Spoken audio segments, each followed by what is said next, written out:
My first Snowbunny by Yo-Yo 808. Yo, shout out Yo-Yo 808, bro. That's my homeboy. We follow each other on Instagram, on my second Instagram. But we finna see what he's talking about. We finna talk about the milkman himself. Shout out Yo-Yo if you watching this. Let's get into it, bro. So I'm imagining a rich, swole, traditional Southern white man who values family and his Texan pride. And I'm a so I'm scared.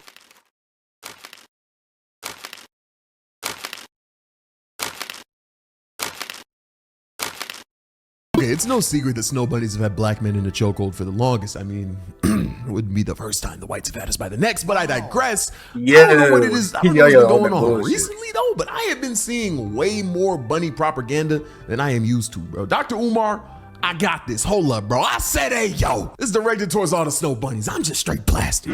I might even hit a pasty Mexican, add to the body count. That's another white passing.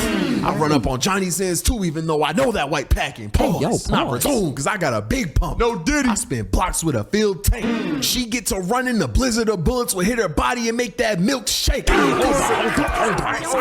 I'm really just doing this for talking that song. Grab her like king, the body gonna go missing. I guess I just put that milk on a cart and all. Hold up. Extortion. Told her family to put the money in the bag, or I'll really make her disappear. I up this stick and Alakazam.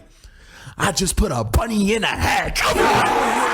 I do not condone the harm. He's talking that song. Just joking. Can't lie. He's talking that song. Man, the Milk Militia, the Bunny Brigade, they just been moving lately. I've been seeing them in TikTok comments, YouTube thumbnails. I mean, shit. The only reason I'm even making this video is because this one time I was in Houston with my friend Megan and my friend Stanley. We had just got back from a club, but that's a story for a different day. And we went to this Whataburger, bottom of the barrel food spot, by the way. But we were there and we ran into these bone stock YNs. Stereotypical to a T. Fuzzy beanies, boxy tees, skinny jeans, them Nike cap things. I would have thought I was gonna see more switches than a Nintendo booth at a swinger party. I thought I was gonna get robbed.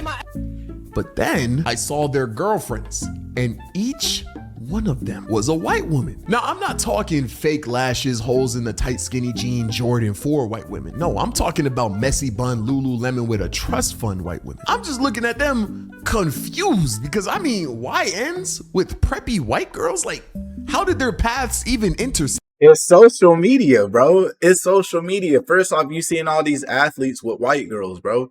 That's the first thing. First thing first, you seeing all these athletes with white girls. And then not only that, bro, but like a lot of, okay, so on the white women perspective, these white women want mixed kids, bro. They want mixed kids. I've worked with so many white women who told me they date black dudes because they want mixed kids. And that's crazy to me. And as far as black men go, I think that a lot of black men, from what I hear, because I don't really date white girls, I'm going to be honest. My girl, she's Latina. Well, she's from Brazil. So here's my thing. A lot of black dudes say that they are tired of dealing with black women's attitude, right?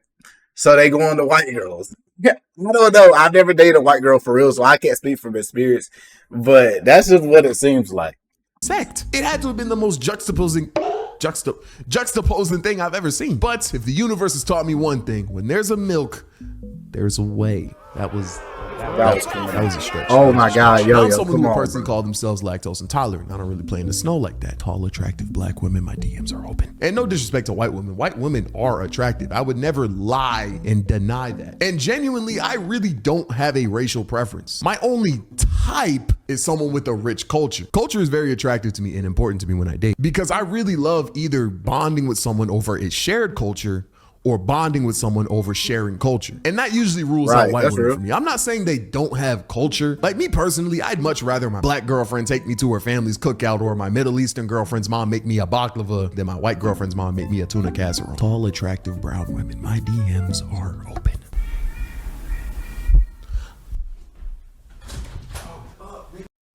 Good evening. The cat tweaking, buddy. You have your attention, bro? Can I record? You there, Paul? Jesus Christ. Damn. Yo, clingy ass. I know the logic is flawed, but that's just kind of how my brain is working right now. And I am willing to admit I have some room to grow, maybe with age. But where did all this culture mumbo jumbo come from, yo? Well, it all started with a relationship that I was in when I was 17.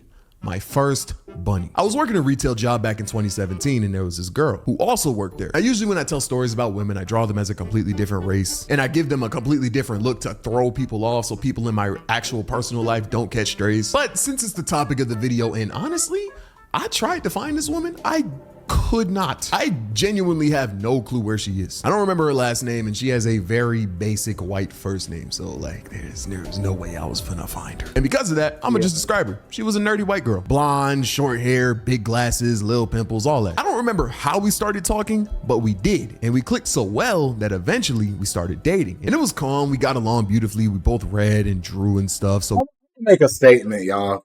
I do not recommend dating in the workplace, bro. I dated in the workplace like twice, and both times that shit ended the work week. I would not recommend it, but hey, do it at your own risk. I just keep my money and my honey separate. we date for a little while. Now I was 17 with no car and also sleeping in my friend's closet. I'm not lying, there'll be a video on that soon. So me and this girl who I'll name Lauren couldn't really do much. We didn't really have like a relationship. We were kind of just boyfriend and girlfriend at work and we liked it. We enjoyed each other's company. We would spend breaks together. I would go to her cash register when I was like bagging and stuff like that. It was nice. And we moved like that for a little bit until this one day she hits me and says, "I want you to meet my family." And reading those words just made my heart. Yeah. As a black man, that's tough, bro. Like it had a faucet because it's like a I was nervous, as any person in a relationship would be. Meeting the parents is stressful, bro, because you're basically just presenting yourself to them like you're on goddamn Shark Tank or something. But the thing is, you're not pitching a business idea. You're just pitching the idea of them being okay with you piping their daughter. Like there's no universe where that's like not nerve-wracking. Like, hey, Sharks, I don't got a job, I don't got a car, and I'm fucking your daughter. But like, I got jokes though. Me and this girl never did anything, by the way. I just want to like preface that. But that's not why I was scared. Yeah, parents are intimidating, but all you got to do is make them laugh like twice and like you're good. So nah, I wasn't just scared of meeting her parents. I was scared because I would be meeting her mom, her dad, and her 7 siblings. I was going to be giving 9. 7 siblings is crazy, bro. That's like pulling up to the Akatsuki hideout by yourself, my nigga. Like, you are in the Akatsuki hideout all alone, bro. You're finna get jumped. You're getting jumped, buddy. People a first impression of me, bro. There were going to be 10 people in their house. I felt like I was going to a kickback. I was gonna walk in that hole with a solo cup and make sure someone doesn't drive home. And another thing is, it was her white family. And I don't care how progressive and accepting you are, being the only anything in a room filled with people who are not that thing is nerve-wracking, especially if it's 10 people in the room. I was gonna have to whiten the fuck out of my personality quick. I mean, if I wanted to give her this python, I was gonna have to hit the meanest code switch. But I lock in and make my way to the house. I get there, I'm let in, and I just see nothing but eyeballs. I take a deep breath. I start doing my thing. I introduce myself. I'm talking with them, get my little jokes off. They had a Wii with Mario Kart on it, and I was thrashing them on that. I'm helping the mom with dishes, and I'm doing pretty good. I've always been good with kids because my first job, I was working with them, and I'm the oldest of mad siblings. So I know I'm in the green, but not fully, because I still had to make a good impression on this girl's father, who had. I'm gonna put y'all on game to something, though. I'm gonna put y'all on game, right? If you go and you meet somebody's family, like you go to meet a girl's family, if you're a guy or whatever, the main thing you want to do is focus on the family. Don't focus on your girl. Like, do not like act like she's not there. Like, yes, talk to her a little bit, but you really want to focus on the family, because when you make stuff about people, they naturally like you. Like, I've learned when I have conversations with people, I try to make the conversation about them more than me. I try not to talk about myself too much, because when people feel like you're interested in them, they naturally like you, because people like talking about themselves. Haven't gotten home from work yet. Now, Lauren never said anything about her father, but if I'm using context clues, I kind of had a good idea of what he was going to be like. I mean, on paper, he has a big house, 8 kids, and a stay-at-home wife. So off rip, he making money. Knowing bro is rich. Yeah, they're in Texas, Christian, and conservative. So I'm gonna throw Southern and traditional in there. Not looking good for me, huh? And finally, when I walked in, I saw a gym bag, and excuse me if I'm being presumptuous. But I'm gonna go ahead and assume it was his gym bag, because I'm not gonna lie, I don't think his 7 daughters, 1 son, nor his Southern Belle wife goes to the gym enough to have a gym bag. So I'm gonna go ahead and throw Swole in there. So I'm imagining a rich, swole, traditional Southern white man. That is not what you want to walk into. And his Texan pride. And I'm a nigga, so I'm scared. But I knew in my head there was one thing that could bail me out. There is one thing that can gain you the respect of any white man. No, white father, no matter his stature, status, or beliefs. And anyone who's about to meet a white father, take this to heart. If you give that man good old skin to skin, firm handshake with strong eye contact, brother, that man will trust you with his life. Tell me I'm lying, bro. I'm gonna tell y'all a quick story, bro. I'm gonna tell y'all a quick story. Okay, the first real relationship I was in, right? It was with a biracial girl, right? She was black and white. She lived with her uncle and her aunt. I met her uncle, bro. This man was in the military, big dude, bro. Her cousin, him and the girl's cousin come in, right? He owned a mechanic shop, bro. Her cousin had a rifle, bro. This mother had an M16, bro.